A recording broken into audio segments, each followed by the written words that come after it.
Hi friends, welcome back to my channel. ಇವತ್ತಿನ blog ಶುರು ಮಾಡ್ತಾ ಇದ್ದೀನಿ. ಮಶ್ರೂಮ್ ಎಲ್ಲ ಕಟ್ ಮಾಡಿದ್ದೀನಿ. ಬೆಳಗಿನ ಬ್ರೇಕ್ಫಾಸ್ಟಿಗೆ ರೆಡಿ ಮಾಡ್ತಾ ಇದ್ದೀನಿ. ತಿಂಡಿಗೆ ಚಪಾತಿ ಹಿಟ್ಟನ್ನ ಕಲಸಿ ಇಟ್ಬಿಟ್ಟಿದ್ದೀನಿ. ಚಪಾತಿ ನಾನು ಯೂಶಲಿ ಒಂದು ಮಾಡೋಕ್ಕೂ ಮುಂಚೆ ಒಂದು ಅರ್ಧ ಗಂಟೆ ಮುಂಚೆ ಅಂತೂ ಕಲಸಿ ಇಟ್ಬಿಟ್ರೆ ಆಮೇಲೆ ಸಾಫ್ಟಾಗಿ ಬರುತ್ತೆ ಚಪಾತಿ ಅಂತ. ಯಾಕೆಂದರೆ ಕಲಸಿದ ತಕ್ಷಣ ಚಪಾತಿ ಮಾಡೋಕ್ಕೋದ್ರೆ ಒಂಥರ ರಫ್ ರೊಟ್ಟಿ ಥರ ಬರುತ್ತೆ. ಸೊ ಅದಕ್ಕೋಸ್ಕರ ನಾನು ಆ ಥರ ಕಲಸಿ ಇಟ್ಬಿಡ್ತೀನಿ, ಸ್ವಲ್ಪ ಸಾಫ್ಟಾಗಿ ಬರುತ್ತೆ ಚಪಾತಿ. ಹಾಗೆ ಅದಕ್ಕೆ ನೈಟ್ ಬಂದು ನಾನು ಹಸಿ ಅವರೆಕಾಳು, ಗೆಡ್ಡೆಕೋಸು, ಬದನೆಕಾಯಿ, ಆಲೂಗೆಡ್ಡೆ ಎಲ್ಲ ಹಾಕಿ ಸಾಂಬಾರು ಮಾಡಿದ್ದೆ. ಮತ್ತು ಪನ್ನೀರ್ ಕೂಡ ಕಟ್ ಮಾಡಿದ್ದೀನಿ. ಬೀನ್ಸು, ಕ್ಯಾರೆಟು ಎಲ್ಲ ಕಟ್ ಮಾಡ್ತಾಯಿದ್ದೀನಿ. ಸೋಮ್ಗೆ ಲಾಸ್ಟ್ ಟೈಮ್ ನಾನು ಇದು ಮಾಡಿದ್ದೆ ಫ್ರೈಡ್ ರೈಸು, ಅದು ತುಂಬ ಇಷ್ಟ ಆಗಿತ್ತು. ಆ್ಯಂಡ್ ಜೊತೆಗೆ ನಾನ್ ವೆಜ್ ಮಾಡದೇ ಇರೋತಿರ, ಅಂದರೆ ಮೊಟ್ಟೆ ತಿಂದೇ ಇರೋ ದಿನ ಅಂತ ಟೈಮ್ನಲ್ಲಿ ನಾನು ಯೂಶಲಿ ಈ ಥರ ಫ್ರೈಡ್ ರೈಸು ಏನಾದರೂ ಮಾಡಿ ಕೊಟ್ಬಿಡ್ತೀನಿ. ಇಷ್ಟ ಆಗುತ್ತೆ ಅವ್ರಿಗೆ, ತುಂಬ ಇಷ್ಟ ಫ್ರೈಡ್ ರೈಸು, ಪೂರಿ, ಆಮೇಲೆ ಏನು ಪನ್ನೀರ್ ಐಟಮ್ಸು, ಮತ್ತು ಚೋಲೆ ಭಟೂರೆ ಅಂತ ಹೇಳ್ತಾರಲ್ಲ, ಕಾಬೂಲ್ ಕಡಲೆನಲ್ಲಿ ಮಾಡೋದು, ಅದೆಲ್ಲ ಪಾಲಕ್ ಪನ್ನೀರು, ಅದೆಲ್ಲ ತುಂಬ ಇಷ್ಟ. ಸೊ ಏನಂದರೆ ಎಗ್, ನಾನ್ ವೆಜ್ಜು ಅದು ತಿಂದೇ ಇರೋದಕ್ಕೆ ಇದನ್ನೊಂದು ಸ್ವಲ್ಪ ಅವ್ರಿಗೆ ಜಾಸ್ತಿ ಮಾಡಿಕೊಡ್ತೀನಿ. ಪನ್ನೀರ್ ಐಟಮು ತಿನ್ನಲ್ಲ ಅಂತ ಸ್ವಲ್ಪ ಎಕ್ಸ್ಟ್ರಾ ಅವ್ರಿಗೆ ಕೇರ್ ತೊಗೊಳ್ಳೋದು ಅಷ್ಟೇನೆ. ಸೊ ನಾನು ಅಷ್ಟೇ ಹೇಳ್ತೀನಿ, ಯಾಕೆ ತಿನ್ನಿ ಯಾಕೆ ಹಂಗೆ ತಿಂದಲ್ಲೇ ಇದು ಮಾಡ್ತೀರಾ ರೀ, ತಿನ್ನಬೇಕು ಕಣ್ರಿ, ವಿಟಮಿನ್ ಪ್ರೋಟೀನ್ ಎಲ್ಲ ಜಾಸ್ತಿ ಸಿಗುತ್ತೆ ಅಂತ ಹೇಳ್ತಾರೆ. ನಿಖಿತಾ ಹಂಗೆ ಯಾಕೆ ಹಂಗಂದರೆ ಡಾಕ್ಟ್ರು ಕೂಡ ಹೇಳಿದ್ದಾರೆ ಫ್ರೆಂಡ್ಸ್, ನಿಜವಾಗ್ಲೂ ಇದನ್ನು ಡಾಕ್ಟ್ರು ಕೂಡ ಹೇಳಿದ್ದಾರೆ, ನೀವು ಯಾಕೆ ತಿನ್ನಲ್ಲ, ತಿನ್ನಿ, ನಿಮಗೆ ವಿಟಮಿನ್ಸ್ ಕಮ್ಮಿ ಇದೆ ಅಂತ, B12 ಎಲ್ಲ ಕಮ್ಮಿ ಇದೆ ನಿಮಗೆ ಅಂತ ಅವರು ಕೂಡ ಹೇಳಿನೂ ಕೂಡ ಅದೇ ಥರನೇ ಮಾಡ್ತಾರೆ. ನಾನೇನು ಮಾಡಲಿ, ನಾನು ಎಷ್ಟು ಫೋರ್ಸ್ ಮಾಡಿದ್ದೀನಿ ತಿನ್ನಿ ಅಂತ. ಸುಮಾರು ಜನ ಕಮೆಂಟ್ಸು ಕೂಡ ಮಾಡ್ತಾ ಇರ್ತೀರ ನೀವೆಲ್ಲರೂ, ಯಾಕೆ ಸೋಮಣ್ಣ ತಿನ್ನಲ್ಲ, ನೀವೇನಾದರೂ ಲವ್ ಮ್ಯಾರೇಜಾ, ಅಂದರೆ ನಾ ಬೇರೆ ಬೇರೆ ಜಾತಿ ಮದುವೆ ಆಗಿದ್ದೀವಾ ಅಂತ ಆ ಥರ ಎಲ್ಲ ಅನ್ಕೊತಾರೆ. ಇಲ್ಲ, ನಾವೆಲ್ಲ ಗೌಡ್ರೇ, ಅರೇಂಜ್ ಮ್ಯಾರೇಜೇ. ಆದರೆ ಅವರು ಇತ್ತೀಚೆಗೆ ಸುಮಾರು ವರ್ಷಗಳಿಂದ ನಾನ್ ವೆಜ್ ತಿನ್ನೋದು ಬೇಡ ಅಂತ ಹೇಳಿ ಅವ್ರ ಮನಸ್ಸಿಗೆ ಅನಿಸ್ತಾ ಇದೆ ಅಂತ ಬಿಟ್ಟಿರೋದು ಅಷ್ಟೇನೆ. ಇನ್ನು ಅನ್ನ ಹುಡಿಯಾಗಿ ಮಾಡಿದೆ, ಯಾಕೆ ಫ್ರೈಡ್ ರೈಸ್ ಮಾಡಬೇಕಾದ್ರೆ ಸ್ವಲ್ಪ ಹುಡಿಯಾಗಿರ್ಬೇಕಲ್ವ.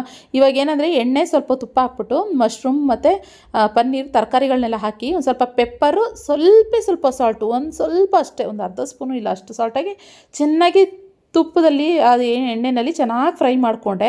ಆವಾಗ ತಿನ್ನೋಕ್ಕೆ ಕ್ರಿಸ್ಪಿ ಆಗಿರುತ್ತೆ ಫ್ರೈಡ್ ರೈಸ್ ಜೊತೆಗೆ. ಸೊ ಅದಕ್ಕೋಸ್ಕರ ಅದನ್ನು ಚೆನ್ನಾಗಿ ಫ್ರೈ ಮಾಡ್ಕೊಂಡೆ. ಕುಶಿಮಾ ಏನಂದರೆ ಅವಳಿಗೆ ಕೊಟ್ಟರೆ, ಅವಳಿಗೆ ಮಶ್ರೂಮ್ ಏನಂದರೆ ಚೀಚಿ ಅನ್ನೋ ಥರ. ಸೊ ಅದಕ್ಕೋಸ್ಕರ ಇವಾಗ ಚೆನ್ನಾಗಿ ಫ್ರೈ ಮಾಡ್ತಾಯಿದ್ದೀನಿ. ಇನ್ನು ಅದೆಲ್ಲ ಫ್ರೈ ಮಾಡಾದ್ಮೇಲೆ ಸ್ವಲ್ಪ ರೈಸ್ ಹಾಕಿ, ಆಮೇಲೆ ರೈಸ್ ಹಾಕಿದ್ಮೇಲೆ ಸ್ವಲ್ಪ ಗರಂ ಮಸಾಲ, ಸ್ವಲ್ಪ ಪೆಪ್ಪರ್ ಪೌಡರು, ರುಚಿಗೆ ತಕ್ಕಷ್ಟು ಉಪ್ಪು, ಸ್ವಲ್ಪ ಕೊತ್ತಂಬರಿ ಸೊಪ್ಪು, ಇದಿಷ್ಟನ್ನು ಹಾಕ್ಬಿಟ್ಟು ಚೆನ್ನಾಗಿ ಫ್ರೈ ಮಾಡಿದ್ರೆ ಫ್ರೈಡ್ ರೈಸ್ ರೆಡಿ ಆಗಿಬಿಡುತ್ತೆ. ಇದ್ರ ಜೊತೆ ಸೈಡ್ಸಿಗೆ ಅಂತೇಳಿ ಪನ್ನೀರ್ ಹೇಗಿದ್ದರೂ ಫ್ರೈ ಮಾಡೋಕ್ಕೆ ಅಂತ ಇದು ಮಾಡ್ತಾ ಇದ್ನಲ್ಲ, ಸೊ ಹಾಗೆ ಪನ್ನೀರ್ ಪಕೋಡ ಥರನೂ ಮಾಡಿದೆ. ಖುಷಿಯಾಗಿ ಲಂಚ್ ಬಾಕ್ಸಿಗೆ ಕಟ್ಟೋಕ್ಕಾಗುತ್ತೆ, ಸೋಮಗೂ ಕೂಡ ಕಟ್ಟೋದಕ್ಕಾಗುತ್ತೆ. ಚಪಾತಿ ಬಂದು ನಾನು ಬೆಳಗ್ಗೆ ತಿಂಡಿಗೆ ಏನು ಅವರೆಕಾಳು ಸಾಂಬಾರು ಮಾಡಿದ್ದೆ, ಅದ್ರ ಜೊತೆಗೆ ತಿಂಡಿ ಕೊಟ್ಟೆ ಬ್ರೇಕ್ಫಾಸ್ಟ್ಗೆ. ಮಧ್ಯಾಹ್ನ ಲಂಚಿಗೆ ಈ ಎರಡನ್ನೂ ಕಟ್ಟಿದೆ. ಆ್ಯಕ್ಚುಲಿ 2 ಥರ 3 ಥರ ಮನೇಲಿ ಮಾಡ್ತಾ ಇರ್ತೀನಿ. ನನಗೆ ಅದು ಹೇಳ್ದಂಗೆ ವೀಡಿಯೋ ಮಾಡೋಕ್ಕಾಗ್ತಾ ಇರೋದಿಲ್ಲ ಅಷ್ಟೇ. ಟ್ರೈಪಾಡ್ ಹಾಕೋದಕ್ಕೆ ಈ ಕಡೆ ಆ ಕಡೆ ಆ್ಯಂಗಲಲ್ಲಿ ಇಡೋಕ್ಕೂ ಟೈಮ್ ಇರೋದಿಲ್ಲ ನನಗೆ. ಸೊ ಆದ್ದರಿಂದ ಸ್ವಲ್ಪ ಇದಾಯ್ತು. ಇನ್ನು ಹೊಸ ಮನೆ ಹತ್ರ ಬಂದ್ವಿ. ಹೊಸ ಮನೆ ಹತ್ರ ಬಂದಿದ ತಕ್ಷಣವೇ ನಮ್ಮ ಮನೆ ಹತ್ರ, ಹೊಸ ಮನೆ ಹತ್ರ ಒಂದಷ್ಟು ನಾಯಿಗಳಿದ್ದಾವೆ. ನೋಡಿದ್ರೆ ಸಾಕು, ಅದೆಲ್ಲೇ ಇರಲಿ ಓಡಿ ಬಂದುಬಿಡ್ತವೆ. ಮತ್ತು ನಮ್ಮ ಮನೆಯನ್ನೇ ಫುಲ್ಲು ಮನೆ ಮಾಡ್ಕೊಂಬಿಟ್ಟವ್ರೆ ಅವರು. ರೂಮ್ಗಳೆಲ್ಲ ಅವರೇ ಮಲ್ಕೊಳ್ಳೋದು ಫುಲ್ಲು, ಅವರೇ ನಮ್ಮ ಮನೇನ ಸೆಕ್ಯೂರಿಟಿ ಥರ ಕಾಯೋದು ಅವರೇ ಅಂತಲೇ ಹೇಳ್ಬೋದು. ಇನ್ನು ಕ್ರಿಸ್ಮಸ್ ಈವೆಂಟ್ ಇತ್ತು ನಮ್ಮ ಅಪಾರ್ಟ್ಮೆಂಟಲ್ಲಿ, ಚೆನ್ನಾಗಿ ಆರ್ಗನೈಸು. ಆ್ಯಕ್ಚುಲಿ ಗೊತ್ತಿರುತ್ತೆ, ಎಲ್ಲ ಥರ ಫಂಕ್ಷನ್ಸ್ಗಳನ್ನೂ ಮಾಡ್ತಾ ಇರ್ತಾರೆ ಇಲ್ಲಿ. ಇವಾಗ ನಾವು ಇಲ್ಲಿಗೆ ಬಂದ್ವಿ, ಶಾಪ್ ಮುಗಿಸ್ಕೊಂಡು ಡೈರೆಕ್ಟಾಗಿ ಇಲ್ಲಿಗೆ ಬಂದಿದ್ದು. ಮಕ್ಕಳೆಲ್ಲ ಡ್ಯಾನ್ಸ್ ಮಾಡ್ತಾಯಿದ್ರು, ನೋಡ್ತಾಯಿದ್ವಿ. ಹಾಗೆ ಸೌಮ್ಯನೂ ಕೂಡ ಸಿಕ್ಕೋದು ತುಂಬ ದಿನ ಆಯಿತು. ಸೌಮ್ಯನೂ ಸಿಗೋದೇ ಇಲ್ಲ. ಇಲ್ಲೇ ಎದುರು ಬರ್ರೆ, ನಮ್ಮ ಶಾಪ್ ಎದುರುಗಡೆನೇ ಮನೆ ಇದೆ, ಎದುರು ಬರ್ರೆ ಇದ್ರೂ ಅವರು ಬ್ಯುಸಿ, ನಾನು ಬ್ಯುಸಿ, ಸಿಕ್ಕೋದಿಲ್ಲ. ಈ ಥರ ಇವೆಂಟ್ಗಳಿದ್ದಾಗ ಅವರು ಏನಾದ್ರು ಬಂತು ಅಂತಂದರೆ ಸಿಗ್ತಾರೆ. ಸೊ ಬಂದಾಗ ಶೌರಿನ ಹುಡುಕೊಂಡು ಬಂದಿದ್ದು, ಅವನು ಎಲ್ಲೋ ಆಟಾಡ್ತಾಯಿದ್ದಾನೆ, ಸ್ವಲ್ಪ ನಾವು ಫಂಕ್ಷನ್ಗೆ ಹೋಗಬೇಕು ಅಂತ ಹೇಳಿಬಿಟ್ಟು ಹುಡ್ಕೊಂಡು ಬಂದರು. ಅಷ್ಟರಲ್ಲಿ ಶೌರಿನೂ ಕೂಡ ಅವ್ರ ಅಮ್ಮನ ನೋಡ್ಕೊಂಡು ಬಂದ. ಸೊ ಅವ್ರ ಅಣ್ಣನ ಕರ್ಕೊಬ ಅಂತ ಹೇಳ್ಕೊಂಡು ಕಳಿಸ್ತಾಯಿದ್ರು ಸೌಮ್ಯನೂ ಕೂಡ. ಇನ್ನು ಕುಶಿಮಾ ಆಟ ಆಡಬೇಕು, ಅವಳು ಅವರ ಅಪ್ಪ ಇಟ್ಕೊಂಡ್ಬಿಟ್ಟಿದ್ಲು, ಅಪ್ಪ ನಂಗೆ ಆ ಆಟ ಬೇಕು, ನಂಗೆ ಈ ಆಟ ಬೇಕು, ನಂಗೆ ಆಟ ಆಡಿಸು ಅಂತ ಹೇಳಿ. ಒಂದು ಸ್ವಲ್ಪ ಹೊತ್ತು ಅವ್ರನ್ನೂ ಕೂಡ ಆದರೆ ಏನು ಗೊತ್ತು, ಪ್ರೈಸ್ ಜಾಸ್ತಿ ಇರುತ್ತೆ ಸ್ವಲ್ಪ ಈ ಅಪಾರ್ಟ್ಮೆಂಟ್ಗಳಂದಾಗ. ಎಲ್ಲರೂ ಮೈಂಡಲ್ಲಿ ಏನಂತಂದರೆ ಅಪಾರ್ಟ್ಮೆಂಟಲ್ಲಿ ಇದ್ದಾರೆ ಅಂತ ಅಂದರೆ ಅವರು ಒಂದು ಸ್ವಲ್ಪ ಚೆನ್ನಾಗಿದ್ದಾರೆ, ರಿಚ್ ಆಗಿದ್ದಾರೆ ಅಂತ ಎಲ್ಲರೂ ಮೈಂಡಲ್ಲೂ ಇರುತ್ತೆ. ಆ ಥರ ಎಲ್ಲ ಇಲ್ಲಿ ರೆಂಟಲ್ಲಿರೋರು ಇದ್ದಾರೆ, ಲೀಸಲ್ಲಿರೋರು ಇದ್ದಾರೆ, ಓನಲ್ಲಿರೋರು ಇದ್ದಾರೆ. ಆದರೆ ಓನಲ್ಲಿರೋರಿಗೆ ಒಂದು ಸ್ವಲ್ಪ ಈ ಹೆಂಗೆ ಅಂತಂದರೆ ಗರ್ವ ಅಂತಂದರೆ, ಸ್ವಲ್ಪ ರೆಂಟಲ್ಲಿ ಇರೋರ ಮೇಲೆ ಏನೋ ಒಂಥರ, ನಾವು ಓನಲ್ಲಿದ್ದೀವಿ, ಇವರು ರೆಂಟಲ್ಲಿದ್ದಾರೆ ಅನ್ನೋ ಥರ ನಾನು ಆ್ಯಟಿಟ್ಯೂಡ್ಗಳನ್ನ ನಾನು ಓನಲ್ಲಿರೋರಲ್ಲಿ ನೋಡಿದ್ದೀನಿ. ಯಾಕಂದರೆ ನಮ್ಮ ಶಾಪ್ಗೆಲ್ಲ ಬಂದಾಗ ಸ್ವಲ್ಪ ಅವ್ರ ಆ್ಯಟಿಟ್ಯೂಡ್ ಅವ್ರು ಮಾತಾಡ್ತಿರ್ತಾರಲ್ಲ, ಅದರಲ್ಲಿ ನನಗೆ ಗೊತ್ತಾಗಿದೆ ಒಂದು ಸ್ವಲ್ಪ. ಸೊ ಏನಿದ್ರೆ ಅವ್ರಿಗೂ ತೊಗೊಳ್ಳೋ ಕೆಪಾಸಿಟಿ ಇರುತ್ತೆ, ಆದರೆ ನೆಸೆಸಿಟಿ ಇರೋದಿಲ್ಲ ಅಷ್ಟೇನೇನೆ. ಇವಾಗ ನಾನು ತೊಗೋಬೋದಾಗಿತ್ತು, ನನಗೇನು ಇರಲಿಲ್ಲ. ಆದರೆ ನನಗೆ ಬಂದುಬಿಟ್ಟು ಇಂಡಿಪೆಂಡೆಂಟ್ ಹೌಸ್, ನನಗೆ ಸಪ್ರೇಟಾಗಿರೋದು. ಅಪಾರ್ಟ್ಮೆಂಟು ಯಾವತ್ತಿದ್ರೂ ಇದು ಉಳ್ಡಿಸೋದೇನೆ ಎಷ್ಟು ವರ್ಷಗಳಾದಮೇಲೆ. ಆದರೆ ನಮ್ಮದು ಮತ್ತೆ ಅದು ನಂದು ಭೂಮಿ ಅಂತ ಇರುತ್ತೆ, ಮತ್ತೆ ನಾವು ಕಟ್ಟಿಸ್ಕೊಬೋದು ಅನ್ನೋದು ನಮ್ಮದು ಲಾಜಿಕ್. ಅದಕ್ಕೋಸ್ಕರ ನಾವು ಅಲ್ಲಿ ತೊಗೊಂಡ್ವಿ. ಸೊ ಯಾವುದೇ ಇರಲಿ ಒಂಥರ ಪ್ರೀತಿ ವಿಶ್ವಾಸ ಮುಖ್ಯ ಅಷ್ಟೇನೇ ಅಲ್ವಾ. ಹಾಗೆ ಇನ್ನೂ ಎಲ್ಲ ಅದೇ ಫಂಕ್ಷನ್ಸ್ ಎಲ್ಲ ಡ್ಯಾನ್ಸ್ ಎಲ್ಲ ಮಾಡ್ತಾಯಿದ್ರು, ಚೆನ್ನಾಗಿ ಸೆಲೆಬ್ರೇಟ್ ಮಾಡ್ತಾರೆ ಎಲ್ಲ. ಇನ್ನು ಹೊಸ ವರ್ಷವೂ ಅಷ್ಟೇನೆ, ಇನ್ನೇನು ಇವತ್ತು ಮುಗಿತಾ ಬಂತು 31ನೇ ತಾರೀಕು 2025. ನಾಳೆಯಿಂದ ಇನ್ನು 2026 ಎಲ್ರಿಗೂ ಅಡ್ವಾನ್ಸ್ ಹ್ಯಾಪಿ ನ್ಯೂ ಇಯರ್, ಹೊಸ ವರ್ಷದ ಆರ್ಥಿಕ ಶುಭಾಶಯಗಳು ಅಡ್ವಾನ್ಸ್ ಆಗಿ ಹೇಳ್ತಾ ಇದ್ದೀನಿ ನಾನು. ಇನ್ನು ನೆಕ್ಸ್ಟ್ ಡೇ ಮತ್ತೆ ಬ್ಲಾಗ್ ಕಂಟಿನ್ಯೂ ಮಾಡ್ತಾಯಿದ್ದೀನಿ. ಕೀರ್ತಿಯವರು ಥ್ರೋಬಾಲ್ ಆಡೋದು ಫೇಮಸ್ಸು, ಥ್ರೋಬಾಲ್ ಆಡೋಕ್ಕೆ ಅಂತ ಹೋಗಿದ್ರಂತೆ. ಹಾಗೆ ದಿಢೀರಂತ ಮನೆಗೆ ಬಂದರು ಬೆಳಗ್ಗೆ 9 ಗಂಟೆಗೆ. ನಾನಿನ್ನು ಅವಾಗ ತಾನೇ ಆಫೀಸಿಗೆ ಹೊರಟಿದ್ರು. ಅಷ್ಟರಲ್ಲಿ ಕೀರ್ತಿರು ಬಂದರು. ಯಾಕಪ್ಪ ಅಂತಂದರೆ ನಾನು ಒಂದಷ್ಟು ಬ್ರ್ಯಾಂಡೆಡ್ದು ಹ್ಯಾಂಡ್ ಬ್ಯಾಗ್ಸ್ ಬೇಕು ಅಂತ ಹೇಳಿದ್ದೆ. ಕೀರ್ತಿ ಯಾವಾಗಲೂ ಹೇಳ್ತಾರೆ, ನಿಖಿತಾ ಆಸ್ಟ್ರೇಲಿಯಿಂದ ತರಿಸ್ತೀನಿ ಬಿಡಿ, ನನ್ನ ಫ್ರೆಂಡ್ಸ್ ಯಾರು ಬರೋರಿತ್ತು ಅಂತಂದರೆ ಅಂತ ಹೇಳ್ತಾಯಿದ್ರು. ಸೊ ನಾನು ಹೇಳಿದ್ದೆ ಬೇಕು ಅಂತ. ಯಾವುದೋ ಗೆಸ್ಸಲ್ಲಿ ಯಾವುದೋ ನೋಡ್ತಾ ಇದ್ದಾರೆ. ಸೊ ಅವ್ರ ಫ್ರೆಂಡು ಬರೋರು ಇದ್ದಾರೆ ಇವಾಗ, ಅದಕ್ಕೋಸ್ಕರ ತರಿಸ್ತೀನಿ ಇರಿ ನಿಖಿತಾ ಹಾಗಿದ್ರೆ ಅಂತ ಹೇಳ್ಬಿಟ್ಟು ಒಂದಷ್ಟು ಬ್ಯಾಗ್ಸ್ ಎಲ್ಲ ನೋಡ್ತಾ ಇದ್ದೀವಿ. ಚೆನ್ನಾಗಿದ್ದಾವೆ ಕಲೆಕ್ಷನ್ಸ್ ಎಲ್ಲದೂ. ಸೊ ಒಂದಷ್ಟು ಡಾಲರ್ಗಳ ಲೆಕ್ಕ ನಾನು ಒಂದಷ್ಟು ಪರ್ಚೇಸ್ ಮಾಡಿದ್ದೀನಿ, ಹುಡುಕ್ತಾ ಇದ್ದೀನಿ. ಇದು ಚೆನ್ನಾಗಿದೆ. ಏನು ಗೊತ್ತಾ, ಡೈರೆಕ್ಟಾಗಿ ನೋಡೋದಕ್ಕೂ ಮತ್ತು ವಿಡಿಯೋ ಕಾಲಲ್ಲಿ ನೋಡೋದಕ್ಕೂ ತುಂಬಾ ವ್ಯತ್ಯಾಸ ಇದೆ. ಆದರೂ ಕೀರ್ತಿಗೆ ಅದರಲ್ಲಿ ಅನುಭವ ಇದೆ ಅಲ್ವಾ ಸ್ವಲ್ಪ, ಏನು ಯಾವ ಥರ ಇದೆ ಅಂತ ಹೇಳ್ಬಿಟ್ಟು. ಮತ್ತು ಕೀರ್ತಿ ಹತ್ರ ಒಂದು ಬ್ಯಾಗ್ ಇದೆ, ಆ ಬ್ಯಾಗು ಕೂಡ ನಂಗೆ ತುಂಬ ಪರ್ಸ್ನಲ್ ತುಂಬ ಇಷ್ಟ ಆಯಿತು. ಲೆದರ್ದದು ತುಂಬ ಇಷ್ಟ ಆಗಿತ್ತು. ಸೊ ನನಗೆ ಕೀರ್ತಿ ಅದೇ ಥರ ಬೇಕು ಅಂತ ಹೇಳಿದೆ. ಆದರೆ ಆ ಕಲರ್ನಲ್ಲಿ ಇರಲಿಲ್ಲ, ಇನ್ನೊಂದು ಕಲರ್ ಇತ್ತು. ಏನು ಮಾಡೋದು ಇವಾಗ, ಕ್ವಾಲಿಟಿ ನೋಡಲ ಕಲರ್ ನೋಡಲ ಅಂತ ಅನ್ನುವಾಗ ಸರಿ ಓಕೆ ಅಂತ ಹೇಳ್ಬಿಟ್ಟು ಇವಾಗ ಸೆಲೆಕ್ಟ್ ಮಾಡ್ತಾಯಿದ್ದೀನಿ. ಸೊ ನನಗೆ ಒಂದು ಕಿಚನ್ಗೂ ಓಡೋಗ್ತಾಯಿದ್ದೆ ಮತ್ತು ಬರ್ತಾಯಿದ್ದೆ, ಇಲ್ಲಿ ನೋಡ್ತಾಯಿದ್ದೆ. ಕೀರ್ತಿಯವರು ಅದು ಇದು ಅದು ಅಂತೆಲ್ಲ ನೋಡ್ತಾಯಿದ್ರು. ನೀವು ನೋಡ್ಬೋದಲ್ಲಿ ನೋಡ್ತಾ ಇದ್ದೀವಿ ಎಲ್ಲ ಇಟ್ಕೊಂಡು. ಸೊ ಇರಿ ಹಾಗೆ ವೀಡಿಯೋ ಮಾಡೋಣ, ನಿಮ್ಗೂ ತೋರಿಸೋಣ ಯಾವ್ಯಾವ ಬಾಗಿ ಯಾವ ರೀತಿ ಸೆಲೆಕ್ಷನ್ ಮಾಡ್ತಾಯಿದ್ದೀವಿ ನೋಡೋಣ ಅಂತ ಹೇಳ್ಬಿಟ್ಟು ಹಾಗೆ ಮಾಡ್ತಾಯಿದ್ದೀನಿ. ಅಲ್ಲಿ ಬಂದು ಅನಿತಾ ಅಂತ ಹೇಳಿ ಕೀರ್ತಿಯವರ ಬೆಸ್ಟ್ ಫ್ರೆಂಡು, ಅಲ್ಲಿ ಎಲ್ಲರೂ ಒಂದಷ್ಟು ಜನ ಗ್ರೂಪ್ ಇದ್ದಾರೆ. ಸೊ ಅವರು ಅನಿತಾ ಅವರು ನಮಗೆ ಸದ್ಯಕ್ಕೆ ಹೆಲ್ಪ್ ಮಾಡ್ತಾ ಇರೋದು ತಗೊಂಡು, ಇನ್ನೊಬ್ಬರು ಹೇಮಾ ಅಂತ ಇದ್ದಾರೆ, ಅವ್ರ ಕೈನಲ್ಲಿ ಅವ್ರು ಬರೋರು ಇದ್ದಾರೆ ಬ್ಯಾಂಗ್ಳೂರಿಗೆ, ಸೊ ಇಂಡಿಯಾಗೆ ಅವ್ರ ಹತ್ರ ಕೊಟ್ಟು ಕಳಿಸ್ತಾರೆ. ಸೊ ಬಂದಾಗ ಖಂಡಿತ ನಾನು ನಿಮ್ಮ ಜೊತೆ ಅದನ್ನು ಶೇರ್ ಮಾಡ್ಕೊತೀನಿ, ಯಾವ್ಯಾವ ಬ್ಯಾಗು ಬಂದಿರೋದು, ಏನು ಎಷ್ಟಾಯಿತು ಅಂತ ಹೇಳ್ಬಿಟ್ಟು ನಾನು ನಿಮ್ಮ ಜೊತೆ ಶೇರ್ ಮಾಡ್ಕೊತೀನಿ, ಓಕೆನಾ. ಸೊ ಇವಾಗ ಅನಿತಾ ಇವಾಗ ಎಲ್ಲ ಫುಲ್ ಬಿಲ್ಲಿಂಗ್ ಮಾಡಿಸ್ತವ್ರೆ. ಥ್ಯಾಂಕ್ಸ್ ಅನಿತಾ, ಶಾಪಿಂಗ್ ಮಾಡಿಕೊಟ್ಟಿದ್ದಕ್ಕೆ. ಥ್ಯಾಂಕ್ ಯು ಅನಿತಾ ಅವರೇ. ಆದರೂ ಬರ್ಡೇ ವಿಶ್ ಮಾಡಿದ್ರು ಬೇಜಾರು ಮಾಡ್ಕೊಳ್ದೆ, ಆದರೂ ಮೋಸ ಉದಾರ ಮನಸ್ಸಿಂದ ನನಗೆ ಹೆಲ್ಪ್ ಮಾಡಿದ್ದಕ್ಕೆ ತುಂಬ ಥ್ಯಾಂಕ್ ಯು. ಬೇಗ ಬಾ ಬೆಂಗಳೂರಿಗೆ ಬಾರೆ. ನಾನು ಇವಳೊಬ್ಳನ್ನ ಮಾತ್ರ ನಾನು ಕರೀತಾನೆ ಇದ್ದೀನಿ, ಯಾಕಂದ್ರೆ ಇವಳೊಬ್ಳು ನನ್ಗೆ ಹತ್ರ ಆಗ್ಬಿಡ್ತಾಳೆ, ರೀಲ್ಸ್ ಮಾಡ್ಬೋದು, ಆಮೇಲೆ ಚೆನ್ನಾಗಿರುತ್ತೆ, ಬಾರೆ ಅಂತ ಕರೀತಾನೆ ಇದ್ದೀನಿ. ರೀಲ್ಸ್ ಮಾಡೋಕ್ಕೆ ಅಲ್ಲಿಂದ ಹಂಗಲ್ಲ, ಒಂಥರ ಚೆನ್ನಾಗಿರುತ್ತೆ ಇವಳು ಬಂದ್ರೆ, ಅದಂತೂ ಗ್ಯಾರಂಟಿ. ಹಂಗೆ ಒಂಥರ ಇನ್ನೊಬ್ಳು ರಕ್ಷಿತಾ ಮದುವೆ ಆಗ್ಬಿಡ್ತಾಳಲ್ಲ, ಬಿಸಿ ಆಗ್ಬಿಡ್ತಾಳಲ್ಲ. ಓಕೆ, ನಾನು ಒಬ್ಳೆ. Hi Kushma, good morning. ನಮ್ಮ ಮೇಡಮ್ ಅವ್ರು ಇವಾಗ ಇದ್ದವ್ರೆ ಫ್ರೆಂಡ್ಸ್, ಇಲ್ಲಿ ನೋಡಿ 10:45 ನಮ್ಮ ಮೇಡಮ್ ಅವ್ರು ಇವಾಗ ಎದ್ದು ಬಂದವ್ರೆ, ಸ್ಕೂಲ್ ರಜಾ. ಅದಕ್ಕೆ ಆ ಕಡೆಯಿಂದ ತರಿಸ್ಕೊಳ್ಳೋದು, ಈ ಕಡೆಯಿಂದ ವಾಪಸ್ ರಿಟರ್ನ್ ಹೆಲ್ಪ್ ಮಾಡೋದು. ನಿಮ್ಗೆ ಏನಾದ್ರು ಬೇಕು ಅಂತಂದರೆ ಹೇಳೆ, ಅಂದರೆ ಮುರಳಿಯಣ್ಣ ವಾಪಸ್ ಹೋಗ್ತಾರಲ್ಲ, ಏನಾದ್ರು ಕೊಟ್ಟು ಕಳಿಸ್ಬೇಕು ಅಂತಂದರೆ ಕೊಟ್ಟು ಕಳ್ಸೋಕ್ಕೆ ಇವರು ಕೀರ್ತಿ ಈ ಕಡೆಯಿಂದ ಕೇಳ್ತವ್ರೆ, ಏನಾದ್ರು ಬೇಕಂದರೆ ಹೇಳಿ ಅಂತ. ಮುರಳಿಯಣ್ಣ ಏನೋ ಅಷ್ಟು ಐಟಮ್ ತೊಗೊಂಡೋಗಲ್ವಂತೆ, ಸೊ ಅದಕ್ಕೋಸ್ಕರ. ಓಕೆ, ಇವಾಗ ಕೀರ್ತಿ ಬಂದು ಹೊರಟ್ರು. ಕೀರ್ತಿ, ರಮ್ಯಾ ಎಲ್ಲರೂ ತಿಂಡಿ ತಿನ್ಕೊಂಡು ಹೊರಟ್ರು. ಸೊ ನಾನ್ ವೆಜ್ ಮಾಡಿದ್ದೆ ನಾನು, ಅದಕ್ಕೋಸ್ಕರ ಕೈಮಾ ಮಟನ್ ಸಾಂಬಾರು ಎಲ್ಲರೂ ತಿಂಡಿ ತಿನ್ಕೊಂಡು, ದೋಸೆ ಮಾಡಿದ್ದೆ, ಪುಳಿಯೋಗರೆ ಮಾಡಿದ್ದೆ, ಮತ್ತು ಕುಂಬಳಕಾಯಿ ಪಲ್ಯ ಮಾಡಿದ್ದೆ. ಅದೆಲ್ಲ ಶೂಟ್ ಮಾಡೋಕ್ಕೆ ಆಗಲಿಲ್ಲ ನಾನು. ಇವಾಗ ನಿಂತ್ಕೊಂಡು ಹೊರಟ್ರು. ನಾವಿವಾಗ ನಾನು ನನ್ನ ಮಗಳು ಇವಾಗ ಖುಷಿಮಾಗಿ ಏನಂದರೆ ಕರೆಕ್ಟಾಗಿ 15 ಡೇಸ್ ರಜಾ ಇದೆ ಫ್ರೆಂಡ್ಸ್. 15 ಡೇಸ್, ಒಂದಿನ ಅಲ್ಲ 2 ದಿನ ಅಲ್ಲ, ಅದೇ ಟೆನ್ಷನ್ ಆಗ್ತಿರೋದು ನನಗೆ. ಸ್ಕೂಲ್ ಇದ್ಬಿಟ್ರೆ ಬೆಳಗ್ಗೆನೇ ಕಳಿಸ್ಕೊಟ್ಬಿಡ್ತೀನಿ. ಇವಾಗ ಸ್ಕೂಲಿಲ್ಲ, ಬರೀ ಡೇ ಕೇರ್ ಮಾತ್ರ. ಅದರಿಂದ ಸ್ವಲ್ಪ ಅವಳು ಎದ್ದೇಳೋದು ಲೇಟ್ ಆಗುತ್ತೆ. 12 ಗಂಟೆ, ಆಮೇಲೆ 1 ಗಂಟೆ ಹಿಂಗೆ ಸ್ಕೂಲಿಗೆ ಅಂದರೆ ಡೇ ಕೇರ್ಗೆ ಬಿಡ್ತೀನಿ. 1 ಗಂಟೆ ಆಗೋಯ್ತು, ನಿನ್ನೆ 2 ಗಂಟೆ ಆಗೋಯ್ತು ಬಿಡೋಷ್ಟರಲ್ಲಿ. ಮೇಡಮ್ ಹೋಗಲ್ಲ ಅಮ್ಮ, ನಾನು ಟಿ ವಿ ನೋಡಬೇಕು, ನಾನು ಆಟ ಆಡಬೇಕು, ನಾನು ಮಲಗಬೇಕು, ನಂಗೆ ತಾಚಿ ಬರ್ತಾಯಿದೆ, ನನಗೆ ನಿದ್ದೆ ಬರ್ತಿದೆ ಅಂತ ಹೇಳ್ತಾಳೆ. ತಾಚಿ ಮಾಡಬೇಕು ಅಂತ ಹಿಂಗೆಲ್ಲ ಹೇಳ್ತಾಳೆ. ಸೊ ಅದಕ್ಕೋಸ್ಕರ ನೋಡಿ ಸಿಗೋದೇ ಹಿಂಗೆ ಫ್ರೀ ಅಲ್ವಾ, ಅದಕ್ಕೆ ನೋಡ್ಲಿಕ್ಕೆ ಕೂತ್ಕೊಂಡು ಅಂದ್ಬಿಟ್ಟು ಸುಮ್ಮನೆ ಬಿಟ್ಟಿದ್ದೀನಿ. ಎದ್ದಿದ್ದೆ ಒಳ್ಳೆದಂಗೆ 10:30. ಸೊ ಇನ್ನು ಅದೇ ಹೇಳ್ದಂಗೆ ಬ್ಯಾಗ್ಸ್ಗಳು ಸ್ವಲ್ಪ ನನಗೆ ಬ್ರ್ಯಾಂಡೆಡ್ ಬ್ಯಾಗ್ಸ್ಗಳು ಬೇಕಾಯಿತು, ಅಂದರೆ ಕ್ವಾಲಿಟಿ ಚೆನ್ನಾಗಿರುತ್ತಲ್ವ. ಸೊ ಆದ್ದರಿಂದ ಇವಾಗ ಅಲ್ಲೇ ಏನು ಕೀರ್ತಿ ಫ್ರೆಂಡ್ಸ್ ಎಲ್ಲ ಇವಾಗ ಕ್ರಿಸ್ಮಸ್ ಹಾಲಿಡೇಸ್ ಇರೋದ್ರಿಂದ ಎಲ್ಲರೂ ಬರ್ತಾಯಿದ್ದಾರೆ. ಅದಕ್ಕೆ ಇವಾಗ ಎಲ್ಲ ಸ್ವಲ್ಪ ಬ್ರ್ಯಾಂಡೆಡ್ ಬ್ಯಾಗ್ಗಳು ತಗೊಳ್ಳೋಣ, ಗೆಸ್ ಆಗಿರ್ಬೋದು, ಮತ್ತು ಇನ್ನೊಂದಷ್ಟು ಯಾವುದ್ಯಾವುದೋ ಹೇಳಿದ್ರು ಅದೆಲ್ಲ ಮತ್ತು ಆಫರಲ್ಲಿ ಹಾಕಿದ್ರಂತೆ ಕ್ರಿಸ್ಮಸ್ಸಲ್ಲೆಲ್ಲ. ಸೊ ಅದಕ್ಕೋಸ್ಕರ ಇವಾಗ ತೊಗೊಬರೋದಕ್ಕೆ ಹೇಳಿದ್ದೀನಿ. ನೋಡುವ ಎಷ್ಟು ಬ್ಯಾಗು ಬರುತ್ತೆ ಅಂತ ಹೇಳ್ಬಿಟ್ಟು ಅದನ್ನು ಸೆಲೆಕ್ಟ್ ಮಾಡಿದ್ದೀವಿ. ಬಂದಮೇಲೆ ನಾನು ಯಾವ್ಯಾವ ಬ್ಯಾಗು ಯಾವ್ಯಾವ ಡಿಸೈನು ಅನ್ನೋದನ್ನ ತೋರಿಸ್ತೀನಿ. ನೋಡುವ. ಓಕೆ, ಇನ್ನು ನಾನು ನನ್ನ ಮಗಳು ಬೇಗ ರೆಡಿಯಾಗಿ ಶಾಪ್ ಕಡೆಗೆ ಹೊರಡಬೇಕು. ಇವಾಗ ಪಾಪ ಏನು ಹೊರಡೋದು ಲೇಟ್ ಆಗೋಯ್ತು. ಇವಾಗ ಏನು ಶಾಪ್ ಹತ್ರ ಕಸ್ಟಮರ್ ಬಂದವರಂತೆ. ಇವಾಗ ಮೆಸೇಜ್ ಮಾಡಿದ್ರು, ಮ್ಯಾಮ್ ನಮ್ಮ ಶಾಪ್ ಹತ್ರ ಇದ್ದೀವಿ, ಇನ್ನೂ ಡೋರ್ ಓಪನ್ ಆಗಿಲ್ಲ ಅಂತ. ಸೊ ಅಂದರೆ ಬೇಗನೆ ಬಂದ್ಬಿಟ್ಟವ್ರೆ. ಆದ್ದರಿಂದ ಇವಾಗ ಅವ್ರಿಗೂ ಮೆಸೇಜ್ ಮಾಡಿದ್ದೀನಿ, ಇಲ್ಲ ಹಿಂಗೆ ಬರ್ತಾರೆ ಅಂತ ಹೇಳ್ಬಿಟ್ಟು. ಇನ್ನೊಂದಷ್ಟು ಸ್ಯಾರಿ ಕಲೆಕ್ಷನ್ ಎಲ್ಲ ಬರೋದಿದೆ. ಸೊ ಆದ್ದರಿಂದ ಹೋಗಿ ಒಂದು ಸ್ವಲ್ಪ ನಾನು ಅದನ್ನೆಲ್ಲ ನೋಡಬೇಕು, ಅದಕ್ಕೋಸ್ಕರ.